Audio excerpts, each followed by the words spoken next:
Everyone, welcome back to my channel. इस video में हम करेंगे क्लास 12th की पॉलिटिकल साइंस का chapter number 1, challenges of nation building.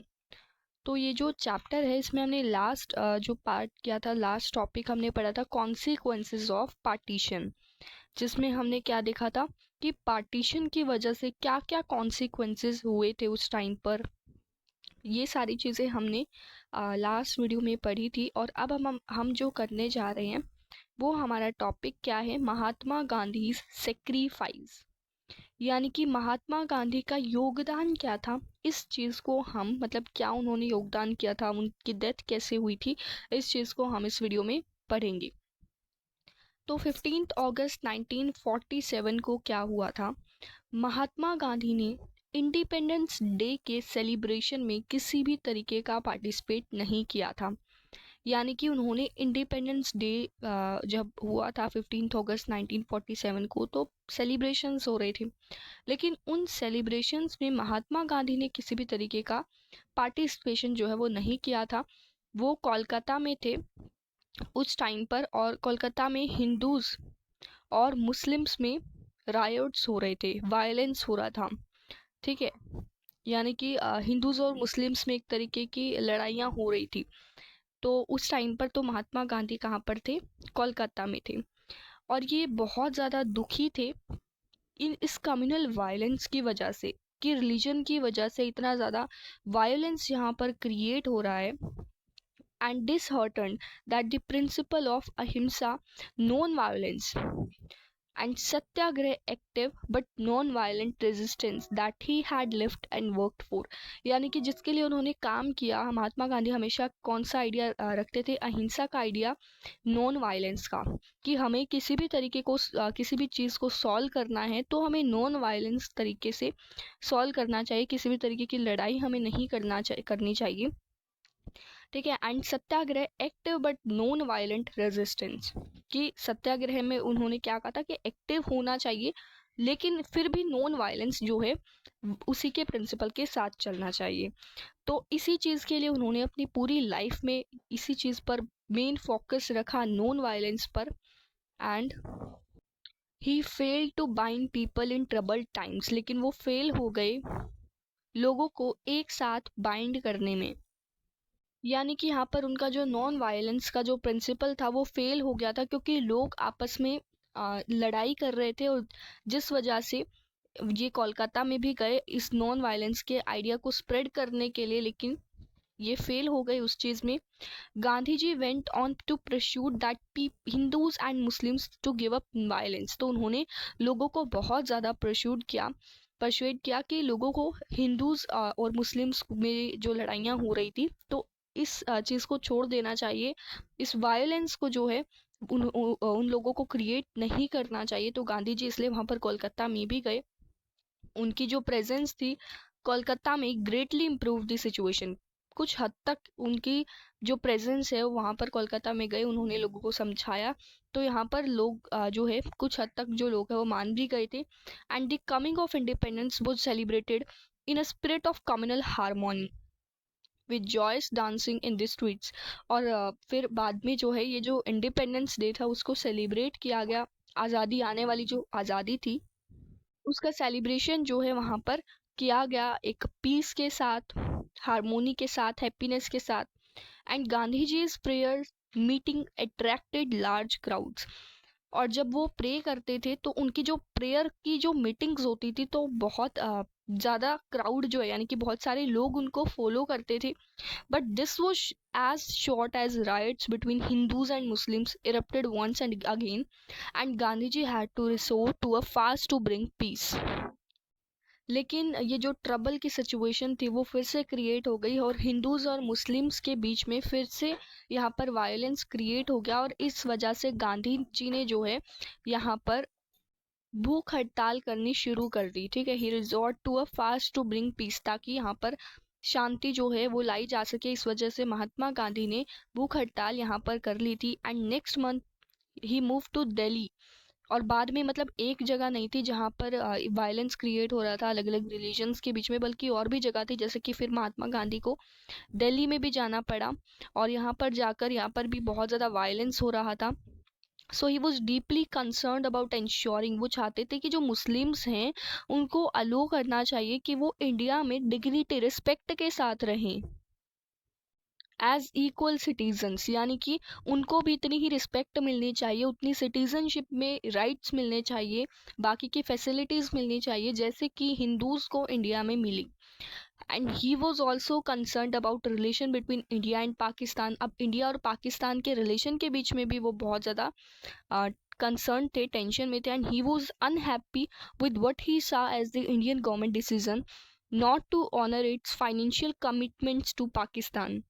अब कुछ फाइनेंशियल कमिटमेंट का मतलब है यहाँ पर कि कुछ ट्रेजरी भी थी, ठीक है, जो कि इंडिया के पास थी। तो महात्मा गांधी चाहते थे कि वो जो पैसा है, वो जो फाइनेंशियल जो वहाँ पर रेवेन्यू है, जो वहाँ पर जो रेवेन्यू इंडिया में था, तो उसको पाकिस्तान के साथ भी शेयर करना चाहिए, क्योंकि पाकिस्तान भी वैसी सिचुएशन में है जैसे इंडिया है। तो उसको भी बाकी पॉलिटिकल, सोशल और हर तरीके की डेवलपमेंट की ज़रूरत है, इकोनॉमिक डेवलपमेंट की ज़रूरत है। तो इसलिए महात्मा गांधी चाहते थे कि जो पाकिस्तान है उसको भी क्या मिले, फाइनेंशियल कमिटमेंट्स मिले, उनको भी हमें शेयर देना चाहिए, कम से कम आधा तो देना ही चाहिए जितना इंडिया के पास था। एंड विद ऑल, क्योंकि देखो यहाँ पर जो इंडियन गवर्नमेंट थी ना, वो मना कर रही थी कि वो पाकिस्तान को ये शेयर नहीं देगी, लेकिन महात्मा गांधी इस चीज़ से अनहैप्पी थे। And with all this in mind he undertook what turned out to be his last fast in January 1948। उनका जो लास्ट फास्ट था वो जनवरी 1948 में था। And as in Kolkata his fast had a dramatic effect in Delhi. और उन जैसे कोलकाता में हुआ था वैसे ही दिल्ली में भी उनका बहुत ड्रामेटिक इफेक्ट था। Communal tension and violence reduced. Delhi में भी क्या हुआ था कि जो कम्युनल टेंशन थी, रिलीजन के बीच में जो वायलेंस क्रिएट हो रहा था, वो कुछ हद तक कम हो गया था। And Muslims of Delhi and surrounding areas could safely return to their homes. जो दिल्ली के जो मुस्लिम्स थे, वहाँ पर जो मुस्लिम रिलीजन के जो लोग थे, और मतलब उसके आसपास, दिल्ली के आसपास कुछ एरियाज थे जहाँ पर मुस्लिम्स रहते, मतलब सराउंडेड थे मुस्लिम से, could safely return to their homes. अब वो सेफली जो है अपने घर तक जा सकते थे। और जो गवर्नमेंट थी इंडिया की, उन्होंने एग्री किया कि पाकिस्तान को जो भी उसमें फाइनेंशियल कमिटमेंट है वो पाकिस्तान को भी दी जाएगी, ठीक है। And Gandhi ji is action were however not liked by all. हर कोई नहीं चाहता था कि गांधी जी के जो आइडियाज़ है वो इम्प्लीमेंट हो, क्योंकि एक तरह से गांधी जी पाकिस्तान को सब, मतलब पाकिस्तान को भी सपोर्ट कर रहे थे, लेकिन लोगों को लग रहा था कि इन कंडीशंस के लिए सिर्फ गांधी जी ही यहाँ पर जिम्मेदार है। उन्होंने ब्लेम किया, ठीक है, दोनों कम्युनिटीज़ के बीच में जो भी चीज़ें चल रही थी वो उसमें गांधी जी को ही ब्लेम किया। He was particularly disliked by those who wanted Hindus to take revenge. और जो लोग चाहते थे कि जो हिंदूज़ हैं वो मुस्लिम से रिवेंज ले, बदला ले, तो वही लोग मुस्लिम जो गांधी जी थे उनके खिलाफ थे, ठीक है। वो चाहते थे कि इंडिया जो है वो हिंदूज के लिए कंट्री बने, लेकिन महात्मा गांधी ऐसा नहीं चाहते थे। वो कुछ लोग चाहते थे कि जैसे हिंदूज, मतलब जैसे पाकिस्तान ने मुस्लिम्स की डिमांड रखी, वैसे इंडिया जो है वो हिंदू नेशन होना चाहिए। लेकिन महात्मा गांधी ने इस आइडिया को एक्सेप्ट नहीं किया था, तो इसी वजह से कुछ लोग महात्मा गांधी के खिलाफ भी थे। एंड दे अक्यूज्ड, उन्होंने क्या किया, गांधी जी पर ये आरोप लगाया कि गांधी जी जो हैं वो मुस्लिम्स के इंटरेस्ट में बात कर रहे हैं, पाकिस्तान के इंटरेस्ट में बात कर रहे हैं। क्योंकि एक तरह से तो मतलब गांधी जी ने कहा कि हमें फाइनेंशियल कमिटमेंट्स भी पाकिस्तान में दे देने चाहिए, लेकिन पाकिस्तान तो फिर भी जम्मू और कश्मीर पर अटैक भी कर रहा था। तो इस वजह से लोग जो हैं इस चीज़ से अनहैप्पी थे कि गांधी जी उनको सपोर्ट कर रहे हैं। एंड गांधी जी के जो थॉट थे कि ये जो लोग हैं, Gandhi ji thought that these people were misguided. Gandhi ji को लगा कि ऐसे जो ये जो लोग हैं इनको मिसगाइड किया जा रहा है। And he was convinced that any attempt to make India into country only for Hindus would destroy India. और वो कहते थे कि अगर इंडिया को एक हिंदू नेशन बना दिया जाएगा तो इंडिया डिस्ट्रॉय हो जाएगा, ख़त्म हो जाएगा। And his steadfast pursuit of Hindu Muslim unity provoked Hindu extremists so much that they made several attempts to assassinate Gandhi ji. अब वो हिंदू मुस्लिम के बीच में जो रिवेंज हो रहा था, दोनों एक दूसरे से रिवेंज ले रहे थे, वायलेंस क्रिएट हो रहा था, उस चीज़ को ख़त्म करना चाहते थे गांधी जी। लेकिन बाकी के जो लोग थे जो गांधी जी के खिलाफ थे, वो क्या चाहते थे कि गांधी जी को मार दिया जाए। तो उन्होंने बहुत बार कोशिश की गांधी जी को मारने की, एंड डिस्पाइट दिस, इसके अलावा ही रेफ्यूज टू एक्सेप्ट, इसके बाद भी उन्होंने क्या किया कि ही refused to accept armed protection and continued to meet everyone during his prayer meetings। यानी कि उन्होंने किसी भी तरीके की प्रोटेक्शन नहीं ली, ठीक है, अपनी किसी भी तरीके की सेफ्टी जो है वो नहीं रखी थी इसके बावजूद भी। और उन्होंने जो है जो भी प्रेयर मीटिंग्स होती थी वो उसमें मिलते रहते थे। और फाइनली 30 जनवरी 1948 को ऐसा ही एक एक्सट्रीमिस्ट था जो कि हिंदू के फेवर में भी हो सकता है, तो ये था नाथूराम विनायक गोडसे। ठीक है, इन्होंने क्या किया, नाथूराम विनायक गोडसे ने क्या किया, इन्होंने ये जैसे इवनिंग प्रेयर हो रही थी और उस टाइम पर गांधी जी दिल्ली में थे, इवनिंग प्रेयर कर रहे थे, तो उस टाइम उनके ऊपर 3 बुलेट्स जो हैं उससे उनको फायर कर दिया गया, शूट कर दिया गया उन पर। और उसी टाइम इंस्टेंटली उसी टाइम गांधी जी की वहां पर डेथ हो गई, एंड दस ended a long life struggle. और इस तरीके से गांधी जी का जो इतना लंबा स्ट्रगल था ट्रुथ के लिए, नॉन वायलेंस के लिए, जस्टिस के लिए, टॉलरेंस के लिए, ये आइडिया वहीं पर एंड हो गया। And Gandhi ji's death had an almost magical effect on the communal situation in the country।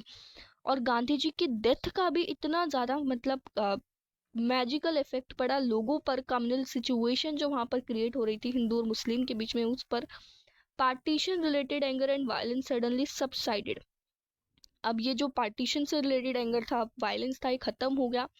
Government जो थी इंडिया की crack down on organisation and were spreading communal hated, that were spreading communal hated. तो government ने क्या किया, ऐसी organisations बनाई जो इनके ऊपर कार्रवाई कर सके, जो लोग हेटर क्रिएट कर रहे थे रिलीजन्स के बीच में, अलग अलग रिलीजन्स के बीच में लोगों को भड़का रहे थे। ऑर्गेनाइजेशन जैसे कि राष्ट्रीय स्वयंसेवक संघ वर बैंड।